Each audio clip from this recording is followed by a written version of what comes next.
Professor Breckeisen here, and in this tutorial, we're going to talk about some basic layers inside of After Effects and how they work. So here I am in After Effects. I just have a cool new project here that we're going to work on, where we're going to work on some animation. So I have it called Oh Cool It Moves. But before we get there, I want to talk a little bit about the layers. So here we are inside of the user interface, and down here on the bottom left of our timeline is where all of our layers are going to live. There's a lot of layers that you can work with inside of After Effects. There's ones that you can build directly from After Effects. We can bring in videos, we can bring in JPEGs, we can bring in Illustrator or Photoshop documents inside of here. This is a very strong layer-based program for visual effects and compositing. But what I want to show you are just the basic function layers that you're going to be working with inside of After Effects. The way that we look at our layers or create our brand new layers from inside of After Effects is either one up here from the layer window, our layer menu, and we can click on new. And you'll see we have text, solid light, camera, null object, and some other ones here that we'll look at later on in classes. You can also just come down here to this area that we're working with, right click, and click new, and you'll see that you have the same basic tools here and this split view here. So text, solid, light, camera, etc.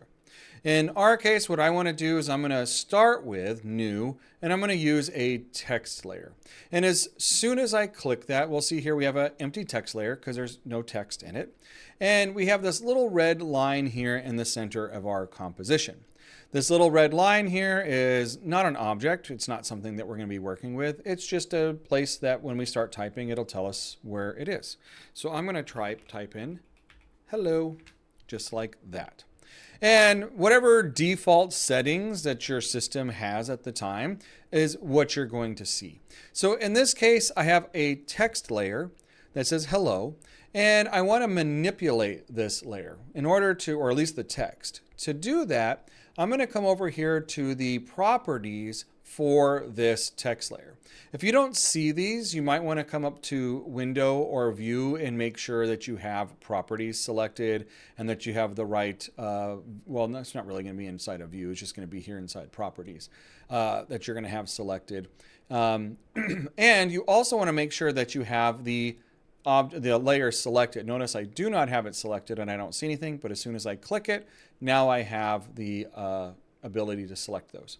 Over here, you're going to be able to change things like the text size, the spacing. It's got all of your typography controls here that you might be used to from Word or other programs that you use. You can change the color of the text here using the fill option. You can add a stroke if you'd like to it as well. It's kind of hard to see there, but if we scrub in, now you can see that white stroke that is around it. Oh, does not go away if I do that. So I'm going to undo for whatever reason. Oh, that's because I duplicated the layer, it looks like. Let me do that, select that, and now I can unselect it.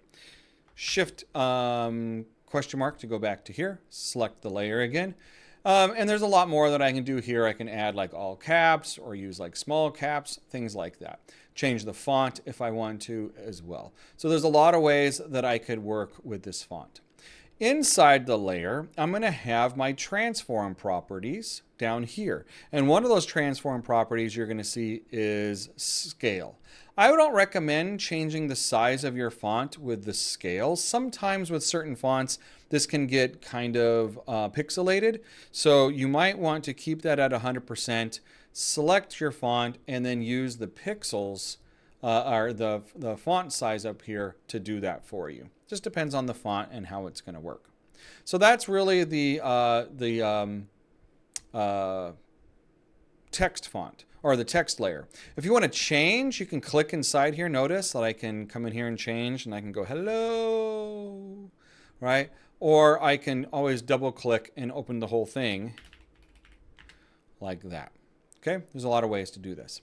I'm going to right click, do new, and I'm going to choose now a solid. Right now, the solid's name is dark gray solid 1. Why is it called that? Because if we come down here to the color, it's the color that we have selected. If I don't want a dark gray solid, let's say I want to have a yellow solid, I can click on that color there, come over here and choose, and now I'll have my yellow solid. The other options in here are going to be pretty much the size of the image that you're trying to make. You can change these if you want. Most of the time, we're just going to select that and click OK. Whoa, now we got this really aggressively neon highlighter yellow background here, but we don't see our font anymore. We don't see our text.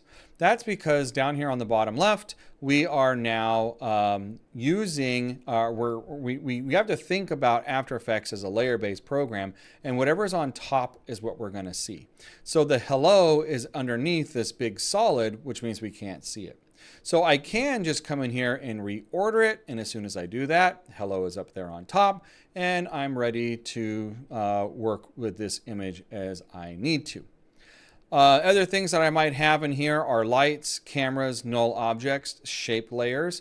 All of those things can be created as well, but I do want to show you something about shapes. So up here I have my ellipse tool. If I click and hold, I can get different shapes and different color or different sizes, or not sizes, but rounded or rectangular tools. Like there's a couple of things that we can change here.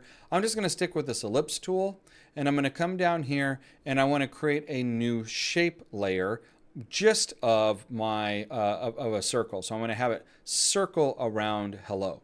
I need to make sure that I don't have anything selected. So if I selected the yellow solid, for example, my shape, which I have right here, will create a mask. So it got rid of that solid background like this and created this mask for me, which is not what I want. And we can talk about masks in another video.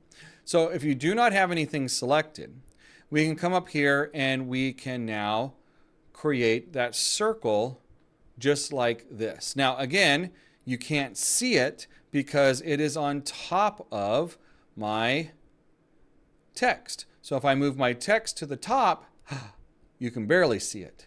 And that's because that shape has basically the same color as that text. It's just a little bit different red.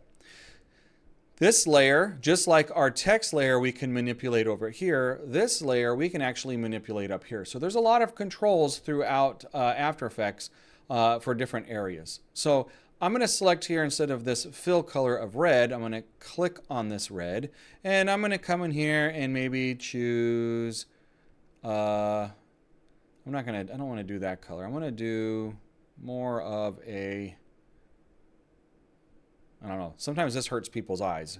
Red on blue text like this, or red text on a blue background can be uncomfortable for some people. I don't really think I like it very much, but this has got some kind of like Seinfeld 90s kind of vibe going on, so we'll kind of stick with it.